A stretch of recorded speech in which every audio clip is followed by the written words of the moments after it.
Hey guys, Bartel's Bookshelf here with my March wrap-up for 2022.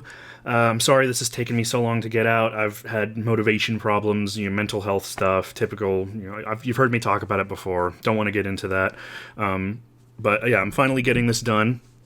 I had a really good March for reading. I read 7 books in March. Most of them were shorter, on the shorter side, but still, that's a pretty good amount, and I'm happy with that.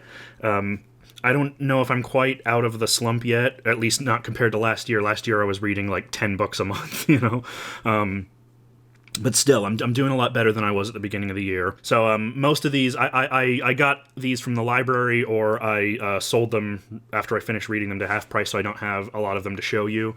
But I'll put them up here so you can see what they are. And let's get started. So the first book I read in March was Scythe by Neal Shusterman. I talked about this in one of my haul videos, or it was my anticipated reads video. And I was already in the middle of it. It took me a little while to get through. But I really, really enjoyed it. So if you haven't seen the video where I talked about it originally, it's a young adult novel, the first part of a trilogy. It takes place in a future world where all death has been eradicated, and humanity is ruled by this giant artificial intelligent sort of cloud-based system that's referred to as the Thunderhead that kind of like controls everything. But basically, in order to keep humanity from becoming stagnant, the world realizes that death has to remain in some form. And so they employ what they call scythes, who are basically grim reapers. They decide who and when and how to kill people based on various criteria. And the novel focuses on two young people, Rowan and Citra, who are both apprenticed to become scythes, and kind of how they go off in sort of different directions in terms of their training and the people that they learn from and their philosophies and stuff. Yeah, this was a really interesting book. I didn't really know what to expect from it. As I've said before, I've been kind of slowly getting into more YA stuff. I used to be very kind of prejudiced against YA because a lot of the stuff that I read I thought was crap. But over the last few last few months even, I've just been reading more and more YA stuff that I find really interesting, and this was pretty good. What surprised me about it was how, one, it was very beautifully written, very poetic, and very melancholy, which makes sense given the subject matter, but also it was very surprisingly philosophical. There's a lot of stuff in the book about kind of the nature of death, the need for death, philosophically, psychologically. There's a lot of stuff about kind of like humanity, about sort of who has the right to... Because, the Scythes are basically the only people in this world who can kill legally. So there's a lot of stuff in there about kind of like who wields the right to death? Should people wield the right to death? What is the right way to bring death to somebody? And throughout the novel, much of the conflict arises from the differing philosophies of some of the different scythes that the main characters run into. Some of the scythes are very old-fashioned. They're very respectful. It's almost like very ritualistic for them. They remember every person that they glean, as they put it in this universe. And you get some people who just care about getting their quotas. You get some people who are a little bit more from a newer school, who believe that scythes kind of are sort of godlike because they're the only people in this universe who have the right to death. So yeah, it was a really interesting book, and it was, as I said, it was surprisingly philosophical. I really enjoyed it.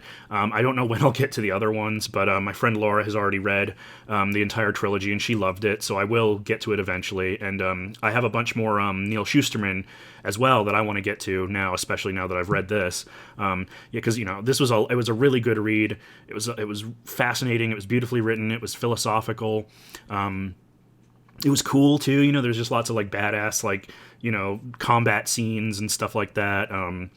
There's I don't want to spoil anything, but there's a character in the book who goes down a certain path by the end of the first book that I thought was really, really fascinating and really cool. I don't want to spoil it, but it was just really, really cool. I liked the ending a lot. So yeah, that was a lot of fun. I really enjoyed that. We'll see if and when I get to the sequels, but it was good. I liked it. The next book that I read in March was 1984 by George Orwell. Of course, this is a classic novel. Everybody knows this. I read this as part of a buddy read with Juan at PlaguedbyVisions and a few other people. I had read this before in high school when I was 15. I just checked it out from the library. I don't even know why. I did that a lot back then, where I would just like find stuff at the library and be like, oh, I haven't read that. I'm going to read that. And 1984 was just one of those like classic books that I'd heard a lot about and just never read, so I just got it from the library and I read it, and I really liked it. But I hadn't read it since then. And Juan was in the mood to reread it because he hadn't read it since he was in high school either. And so I was like, you know what? Okay, like, yeah, I'll try that. That sounds like fun. And yeah, it really stood the test of time. Of course, it didn't have quite the same impact as it did the first time. You know, it's always like that, sort of coming in blind to a book, isn't it? You know, when it kind of hits you at the right place, right time, and you know, and it's your first time reading it, that kind of thing. But reading it as an older person, I'm 30 now, Jesus. But reading it as an older person, a lot of the sort of the fascist themes kind of hit closer to home. A lot of the sort of the emphasis on work and drudgery. Winston is sort of a lot of Winston's internal monologue is focused on kind of it's sort of focused on the drudgery of being in this world, of kind of devoting yourself to your work, and because you spend all of your time devoted to work, to, you know, in service of the party, you basically have no energy for anything else.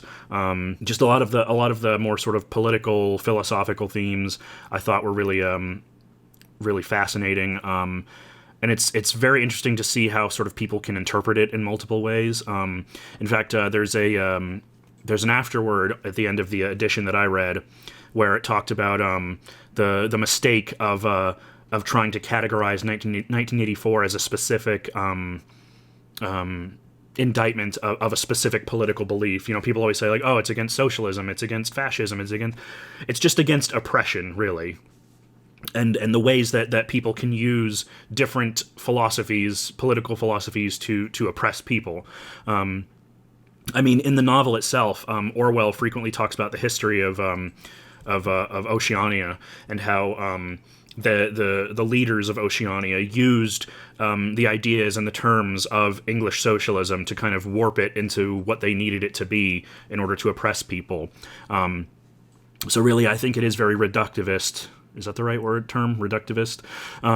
To sort of read it as a specific indictment of, you know, socialism or communism or whatever, you know. It's just about oppression. And there's just this overwhelming...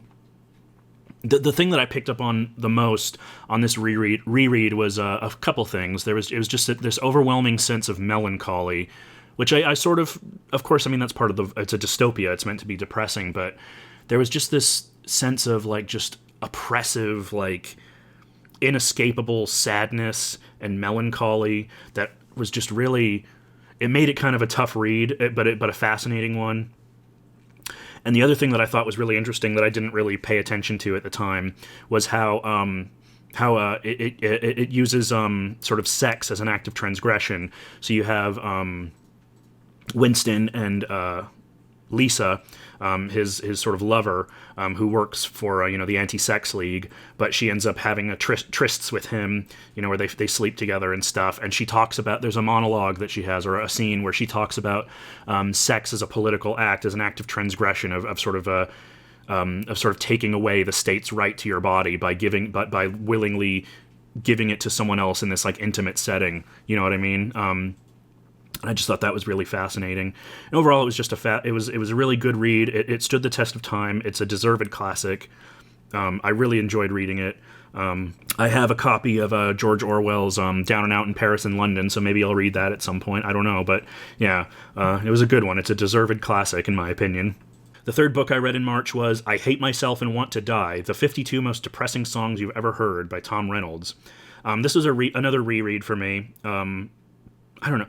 Do you ever have those times where you just, you're up late at night, you have like random memories of something that you read a long time ago, or of just something that you saw, whatever, and you just think, man, like, I want to read that again, and you just do. And I did that. So this is a book that I remembered. I've read it 3 times now. Well, parts of it, but I read it fully. I've read it in full twice. But I first ran across it in high school in one of my friend's music classes. I don't know who had it, if it was part of the class or whatever. But I read some of it and I liked it. And then I bought the book, I think back in 2016 for my Kindle, and I read it. And then so what got me on it this time was that I've always kind of been fascinated by like sad songs, songs that are sort of like inadvertently sad or sad because of like the lyrical content, but they sound happy, stuff like that, or songs about like sort of sad or disturbing subject matter. And I was reading about some of those songs, like what was that song? Yeah, like Timothy by the Buoys, which is like this really peppy song about cannibalism in a mine, stuff like that. Always been fascinated by that kind of stuff. And so I was just up late one night, and I just started reading this book, and I just blew through it in like a few hours, because it's a short book.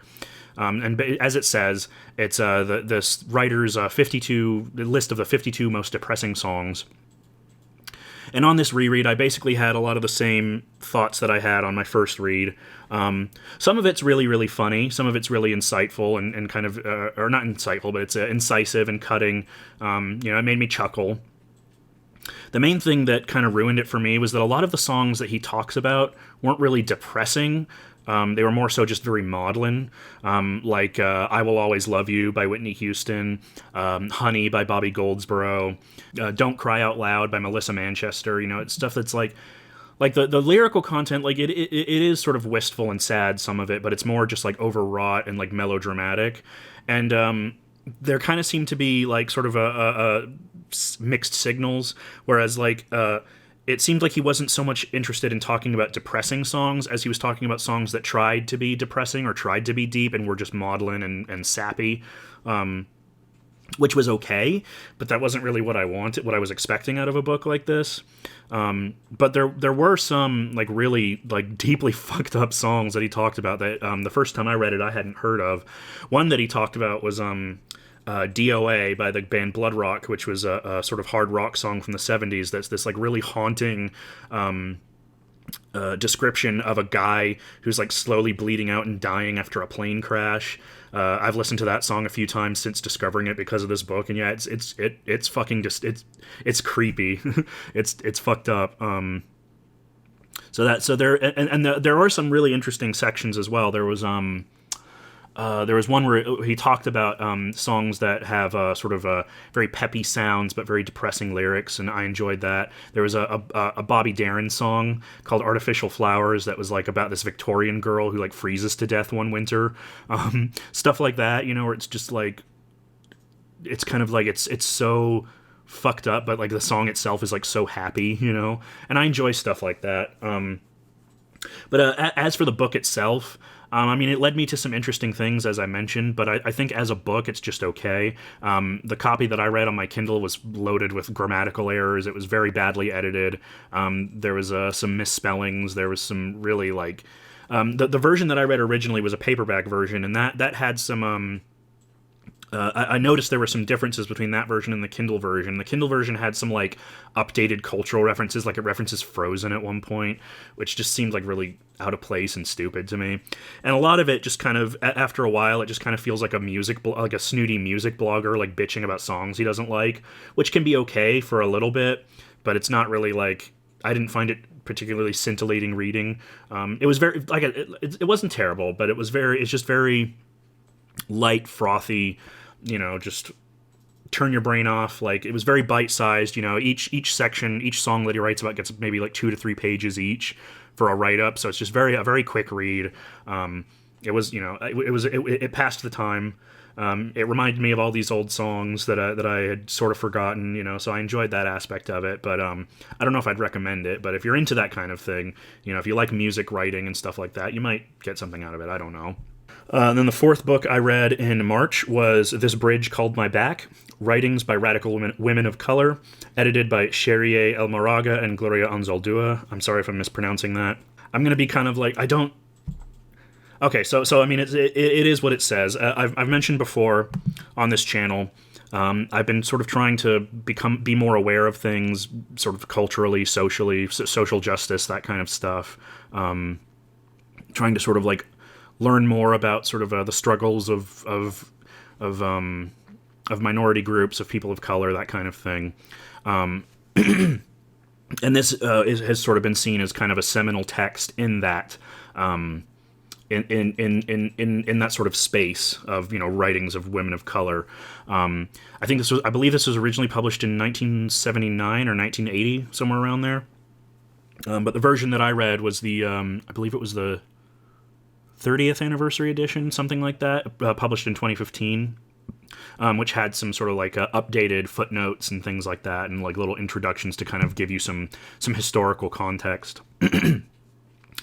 And I admit I was kind of intimidated going into this at first, because when you hear about, you know, like radical writings and stuff, you think, you know, I mean, maybe you do, I don't know. I was worried that it was going to be sort of inscrutable, kind of full of like theory that I couldn't understand, full of ideas and political theory and references and things that I wouldn't understand at all.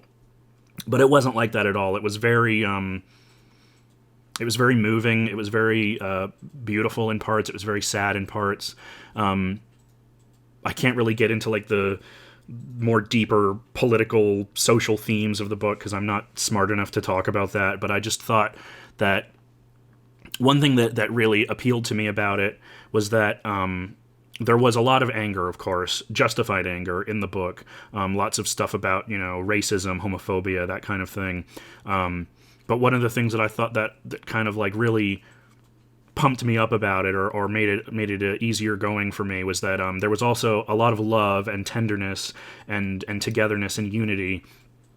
There was a lot of writing in the book from people saying things, you know, talking about how you know, in our struggles to sort of be accepted, we have to be careful about not becoming as hateful as the people who hate us, you know, and that's something that I've always tried to hold on to, and so it was just nice to sort of see that in a book like this. I don't know. I wanted to read more of Gloria Anzaldua because Vaughan has talked about her before. She was a very prominent Chicana lesbian writer, essayist, poet, and I bought her book. I have it here. I have her book of essays and poems here, Borderlands / La Frontera, The New Mestiza. This is the 25th anniversary edition. I don't know when I'll get to this, because reading this stuff can be very difficult for me. It's very, even if it's not necessarily like, if the content is dense, it's still very like serious and emotional, and like, I don't know, I kind of have to like be mentally prepared for that in a way. I have to be willing to kind of sit down and like pay attention and read and like understand, you know. I don't know, but it was a really beautiful book. There was some really beautiful essays, some wonderful poetry. I can't name any specifics at the moment off the top of my head, but it was just a very fascinating read. And I think if you're sort of interested in this kind of stuff, I think this would be a very interesting kind of primer to sort of look into that stuff, you know, read some of these writers, find some interesting voices, give support to people of color, to women, to minorities, you know. Yeah. I'm sorry, I'm so fucking bad at this, but yeah, it was a fascinating book. It was very beautiful, and I'm glad I read it. I am really glad I read it, and I hope to read more of this stuff in the future and learn more and improve myself as a person, you know, socially and all that stuff. So that was that. The fifth book I read in March was Survivor by J.F. Gonzalez. This was Juan's pick for Vision of the Month for March. And this was a book that I'd always been wanting to read for a while anyway, because it has a very notorious reputation. So I'm sure if you travel in these circles, you probably know about it. But this was a very popular, I don't know if popular is the right word, a very notorious extreme horror novel that was originally published in 2004, I believe. And as I said, it's gained something of a reputation. People talk about it a lot. It gets passed around a lot. The version that I read was actually a reprint made by Deadite Press in 2011. So it's got a cult following. And I read the book, and I had no idea why or where this cult following came from because I thought it fucking sucked. So it was a really interesting setup. It's about this woman. I can't even fucking remember her name. But it's about this woman who's kidnapped. She's like a very rich, sort of privileged white woman. She's a lawyer. I think she's at a junior firm. I don't know. She's just been promoted or whatever. She's about to go on vacation with her husband.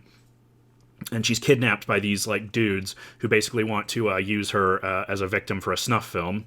And she basically, as the title implies, she has to figure out how to survive. It was a really interesting setup. Unfortunately, it left a lot to be desired.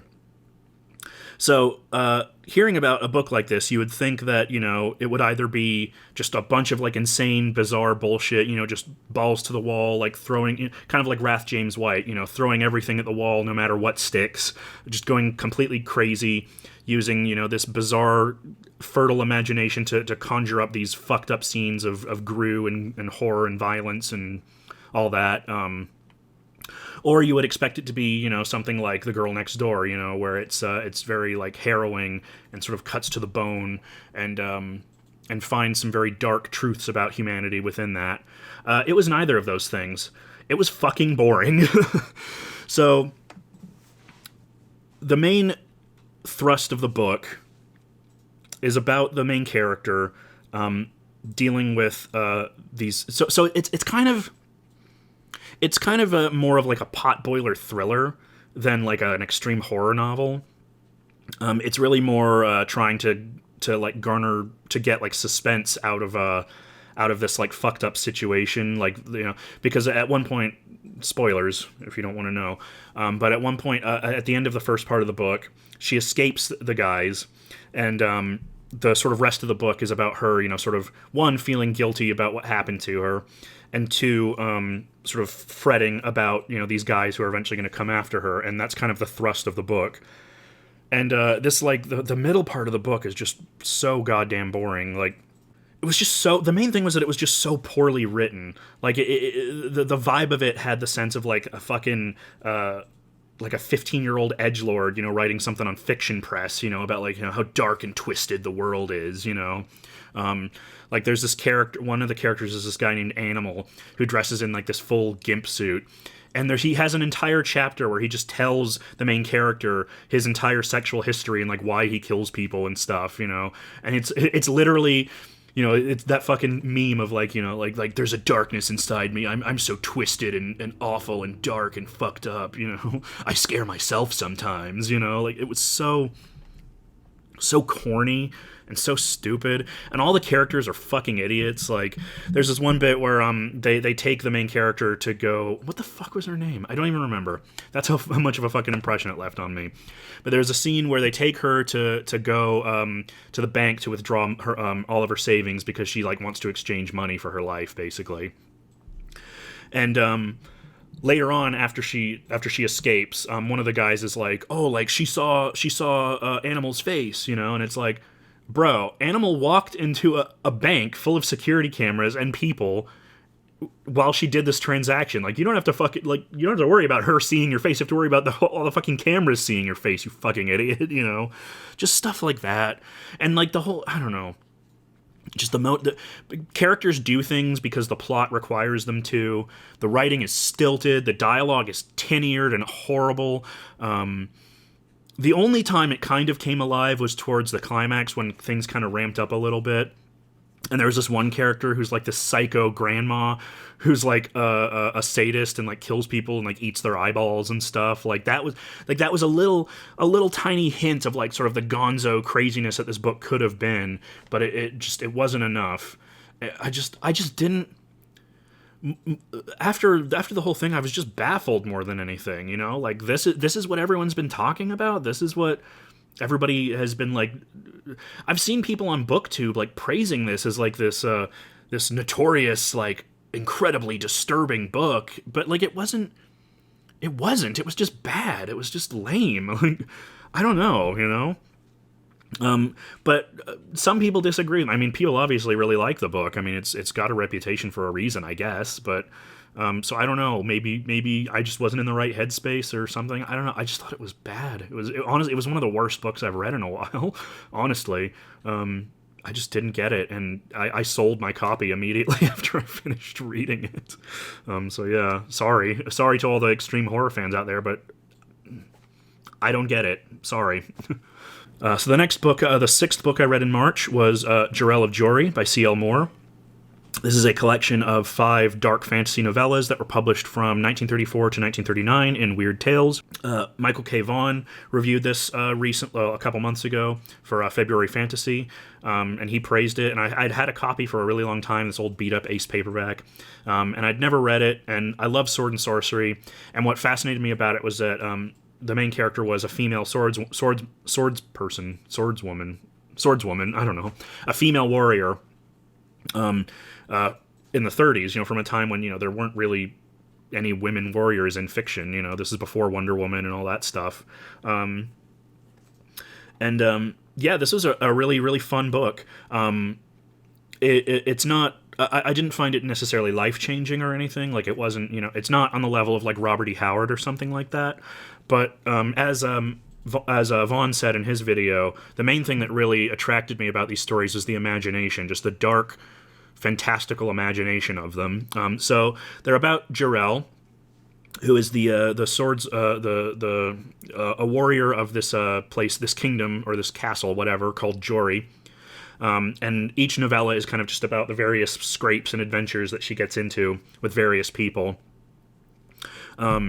And they're weird, man. They're really weird and imaginative. The first story, Black God's Kiss, is about her going into this like secret tunnel, this like portal under her castle that leads to this like hell dimension, where she meets this like mysterious black god, and she wants a weapon to get revenge on this guy who wronged her, and just stuff like that. It's just very weird and surreal. It kind of had the feel of like an old like D&D campaign or something like that. I really enjoyed that. It was just very imaginative. There was one story that I really liked. What was it? Jirel Meets Magic, where she goes up against this evil sorceress named Jirisme, who can like travel through different dimensions through this like hall of like magical doors in her castle that like lead to all these different places and times and worlds and stuff. And she can like shapeshift into animals and things like that. And they have like this altercation together. It was just really, really fun, really entertaining. One of the things that really interested me, that I thought was really fascinating, was that for the time it was written, it's surprisingly, like, the fact that Jirel is a woman is really, like, it's pretty much inconsequential. I mean, aside from a few, like, romantic entanglements and stuff like that. The fact that she's a woman is never really touched on. None of the other characters question her leadership, her prowess. She's never once looked down upon or judged for being a woman. And as I mentioned, in a lot of the stories, several of them actually, she goes up against powerful women. So in Jirel Meets Magic, there's Jirisme, this powerful demonic sorceress who's like this super powerful being. And in one of the stories, the Dark Land, Jirel is whisked away to this this dark land by this powerful creature, this powerful man who basically wants to make her his wife, and she absolutely refuses. And she makes a deal with him that if I can find a way to kill you, then I won't marry you.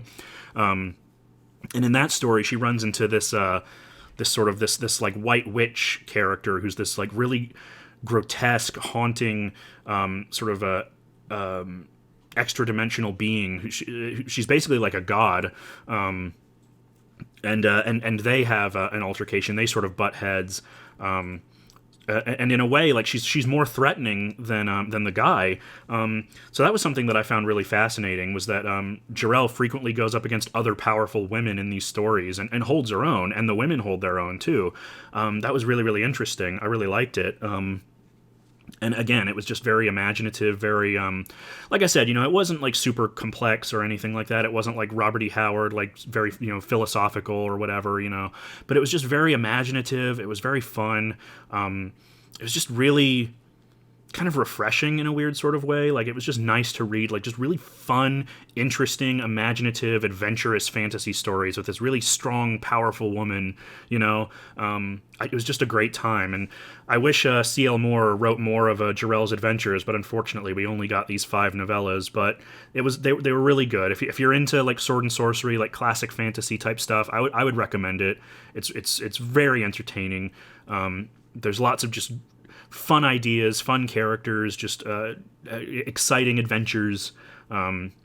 Really, really good stuff. And then the final book that I read in March 2022 was this one, Full Brutal by Kristopher Triana. I borrowed this from my friend Andy, who is also into extreme horror stuff. I've never read anything by Kristopher Triana before, but this was, I know he wrote Gone to See the Riverman, which a lot of people really love. But this was the only one I had this. I borrowed this for a while. I had this borrowed from my friend for a while. So I was like, you know what? Especially after Survivor, I needed something. I needed a palate cleanser. I needed to read some extreme horror stuff that didn't suck, and I hoped that this would fit the bill. And I'd heard a lot of good things about Kristopher Triana, and yeah, it definitely fit the bill. So this is the story of a very popular cheerleader named Kim White. She's a 16-year-old girl. She's pretty, popular. Everybody likes her.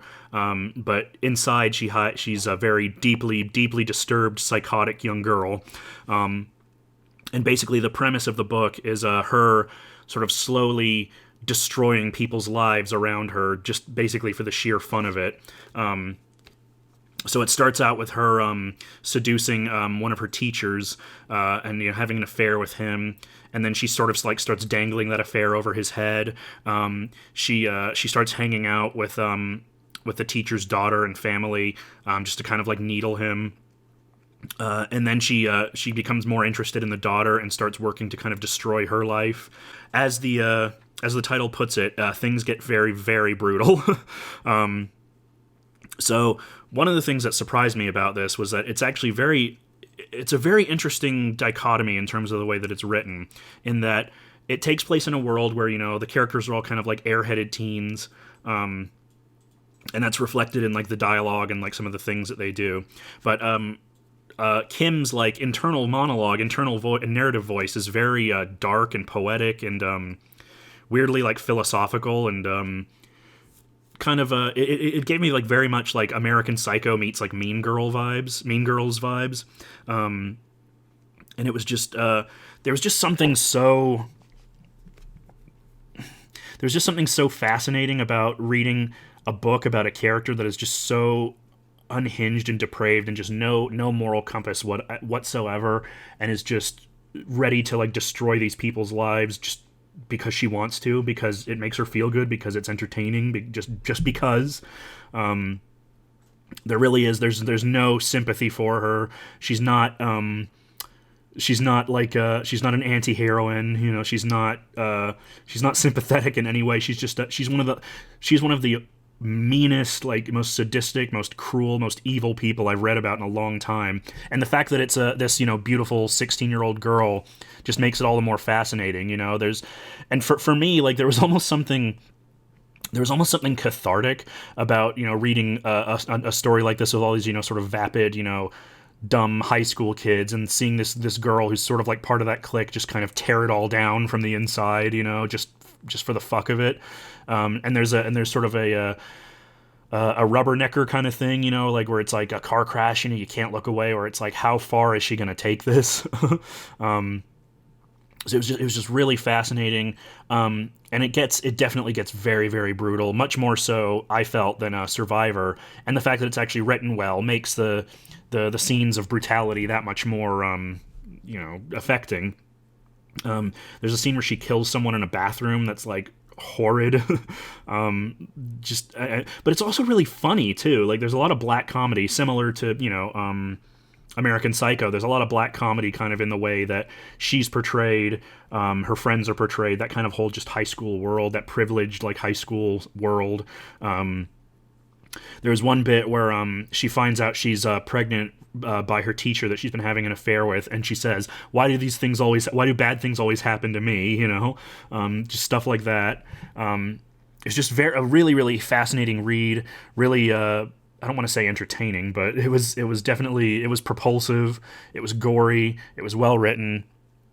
I really enjoyed it. I did feel like it sort of fell off in the second half a little bit, where it kind of just becomes sort of your typical like extreme horror, like gore fest. But it was still well written, and it was still interesting and fun, entertaining. You know what I mean. Those of you who are into this stuff know what I mean when I say it's entertaining.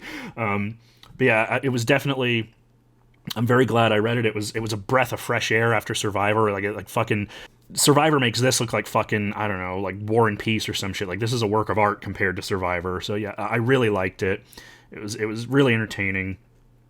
I look forward to reading more of Kristopher Triana's stuff. I don't know when I'll be able to, because I'm on a book buying ban right now. But yeah, thank you, Andy, for letting me borrow this and discovering a new author to enjoy. So yeah.